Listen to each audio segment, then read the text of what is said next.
ସାରା ଜୀବନ ସୁସ୍ଥ ରହିବାର 50ଟି ଘରୋଇ ଦେଶୀ ସ୍ୱାସ୍ଥ୍ୟ ଉପଚାର। ଦୈନନ୍ଦିନ ଜୀବନରେ ପିଆଜର ବ୍ୟବହାର କଲେ ଏହା ଔଷଧ ପରି କାମ କରିଥାଏ।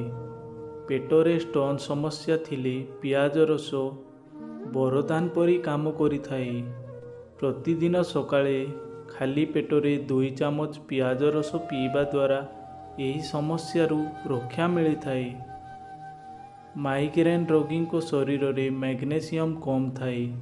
ପଇଡ଼ ପାଣିରେ ପ୍ରଚୁର ପରିମାଣର ମ୍ୟାଗ୍ନେସିୟମ୍ ଥାଏ। ଏହା ଶରୀରକୁ ଇଲେକ୍ଟ୍ରୋଲାଇଟ୍ ଯୋଗାଇବାରେ ସାହାଯ୍ୟ କରିଥାଏ ଏବଂ ମ୍ୟାଗ୍ନେଟ୍ ଯନ୍ତ୍ରଣା ରଖିଥାଏ।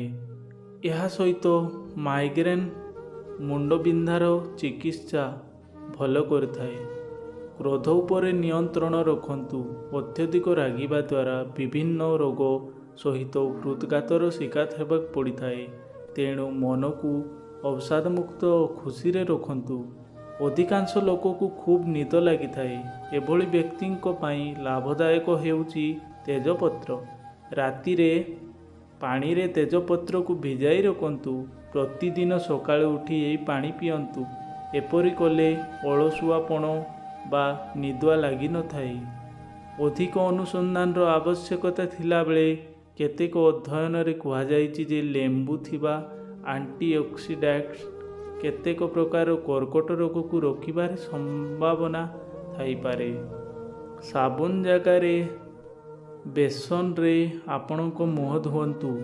ଏଥିରେ ଚେହେରାରେ ସୁନ୍ଦର ଦେଖାଯାଏ ଓ ଲେମ୍ବୁ ପରି ଭିଟାମିନ୍ ସି ସମୃଦ୍ଧ ଖାଦ୍ୟରେ ନିୟମିତ ଖାଇବା ଦ୍ୱାରା ଥଣ୍ଡା ଏବଂ ଫ୍ଲୋର ଅବଧି ଏବଂ ଗମ୍ଭୀରତା ହ୍ରାସ ହୋଇଥାଏ। ହୃଦରୋଗର ମୁଖ୍ୟ କାରଣ ଧୂମପାନ। ଧୂମପାନ ଓ ନିଶା ସେବନ ହୃଦରୋଗ ଆଶଙ୍କା ଶତକଡ଼ା 25% ବଢ଼ାଇ ଦେଇଥାଏ। ଏହା ଓ 15-25 ବର୍ଷ ଆୟୁଷ କମାଇ ଦିଏ। ରାତିରେ ଶୋଇବା ପୂର୍ବରୁ ଓଠକୁ ଏକ୍ସଫୋଲିଏଟ୍ କରି ଗୋଲାପ ଜଳ ଲଗାଇବା ପରେ ଦେଶୀ ଘିଅକୁ ହାଲୁକା ଉଷୁମ କରି ଲଗାଇବା ଦ୍ୱାରା ଓଠର ପ୍ରାକୃତିକ ଗୋଲାପୀ ରଙ୍ଗ ବଜାୟ ରହିଥାଏ। ପେଟ ଯନ୍ତ୍ରଣା ହେଉଥିଲେ ଜୁଆଣି ଓ ଲୁଣ ଖାଆନ୍ତୁ। ଯନ୍ତ୍ରଣା କମିଯିବ। ଯଦି ଆପଣଙ୍କର କେଉଁଠି ଖଣ୍ଡିଆ ହୋଇଯାଇଛି ବା କୌଣସି ବିଷାକ୍ତ ପୋକ କାମୁଡ଼ି ଦେଇଛି ତାହେଲେ ଜ୍ୱାଳାପୋଡ଼ାରୁ ରକ୍ଷା ପାଇବା ପାଇଁ ଆଲୋଭେରା ଖାଆନ୍ତୁ। ଏହି ପତ୍ରକୁ କାଟି ଏହାର ରସ କ୍ଷତ ସ୍ଥାନରେ ମଧ୍ୟ ଲଗାନ୍ତୁ। ଏହାଦ୍ୱାରା କ୍ଷତ ସ୍ଥାନ ଶୀଘ୍ର ଶୁଖିଯିବ। ଲେମ୍ବୁରେ ଥିବା ସାଇଟ୍ରିକ୍ ଏସିଡ୍ ମୂତ୍ରାଶୟ ସାଇଟ୍ରେଟ୍ ସ୍ପୋର ବଢ଼େଇ ସହ କେତେକ ପ୍ରକାର କିଡ୍ନି ପଥର ଗଠନକୁ ରୋକିବାରେ ସାହାଯ୍ୟ କରିଥାଏ। ପାନମଧୁରୀରୁ ଆଇରନ୍ ମାତ୍ରା ଅଧିକ ମିଳିଥାଏ। ଏହି କାରଣ ପାଇଁ ଆମେ ଆମ ଶରୀରରେ ରକ୍ତ ବଢ଼ାଇଥାଉ। ତେଣୁ ପାନମଧୁରୀ ଖାଇବା ଉଚିତ। ଶୋଇବା ପୂର୍ବରୁ ସୋରିଷ ତେଲରେ ନାଭିକୁ ମସାଜ କରନ୍ତୁ। ଗୋଡ଼ବିନ୍ଧା ଓ ଯନ୍ତ୍ରଣାରୁ ମୁକ୍ତି ମିଳିବ। ଅନେକ ମହିଳାମାନଙ୍କର ମୁହଁରେ ଡାର୍କ ସର୍କଲ୍ ହୋଇଥାଏ। ଏଥିପାଇଁ ଘରେ ବସି ସବୁଠାରୁ ସହଜ ଉପାୟ ଆପଣାଇ ପାରିବେ। ଡାର୍କ ସର୍କଲ୍ ହୋଇଥିଲେ ରାତିରେ ଶୋଇବା ବେଳେ ପୋଦିନା ରସକୁ ଲଗାଇ 10ରୁ 15 ମିନିଟ୍ ପର୍ଯ୍ୟନ୍ତ ରଖନ୍ତୁ। ଏହାପରେ ଧୋଇ ଦିଅନ୍ତୁ। ପ୍ରତିଦିନ ରାତିରେ ଶୋଇବା ପୂର୍ବରୁ 1 ଗ୍ଲାସ କ୍ଷୀରରେ ହଳଦୀ ମିଶାଇ ପିଇବା ଦ୍ୱାରା କାଶ ଦୂର ହେବା ସହ ସୁନିଦ୍ରା ହୋଇଥାଏ। କାରଣ ହଳଦୀରେ ଥିବା ଆଣ୍ଟି ଇନଫ୍ଲେମେଟରି ଏବଂ କୋକୁରମିନ୍ ଉପାଦାନ କାଶ ଦୂର କରିବାରେ ସହାୟକ।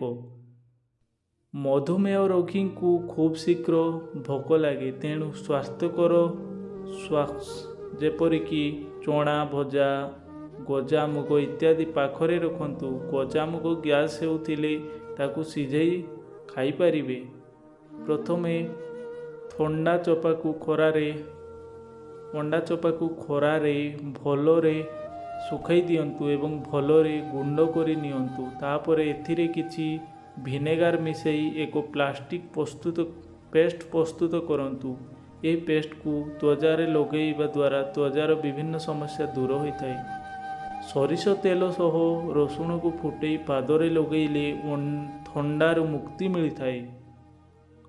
ନଖ ଉଷୁମ ପାଣିରେ ଲେମ୍ବୁ ଚିପୁଡ଼ି ପିଇବା ଦ୍ୱାରା ଶରୀରକୁ ଭିଟାମିନ୍ ସି ମିଳିଥାଏ, ଯାହାଦ୍ୱାରା ରୋଗ ପ୍ରତିରୋଧକ ଶକ୍ତି ବୃଦ୍ଧି ହେବା ସହ କାଶ ଥଣ୍ଡା ଆଦି ଦୂର ହୁଏ।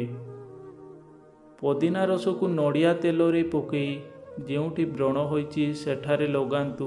ଏହିପରି ଭାବେ ପ୍ରତିଦିନ ବ୍ୟବହାର କରିବା ଦ୍ୱାରା କିଛି ଦିନରେ ବ୍ରଣ ସମସ୍ୟା ଦୂର ହୋଇଯିବ।